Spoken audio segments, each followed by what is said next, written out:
आपण पाहत आहात live Maharashtra police times. Maharashtra शासनाने मंगळवारी जाहीर केलेल्या उपजिल्हाधिकारी पदाच्या अधिकाऱ्यांच्या पदोन्नतीत सोलापूरची कन्या ज्योती पाटील यांची धाराशिवचे अपर जिल्हाधिकारी म्हणून नियुक्ती झाली आहे।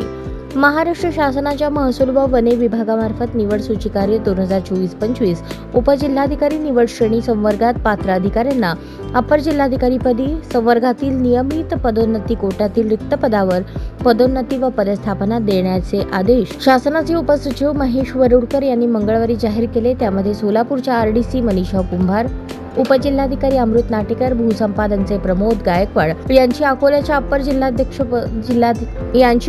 अपर जिल्हाधिकारीपदी नियुक्ती झाली आहे। त्याचबरोबर धाराशिवच्या अपर जिल्हाधिकारीपदी ज्योती पाटील यांची पदोन्नतीने नियुक्ती झाली आहे।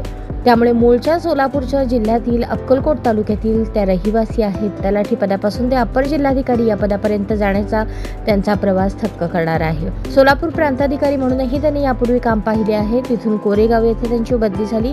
त्यांना पदोन्नती मिळाल्यानंतर सोलापूरकरांना आनंद झाला।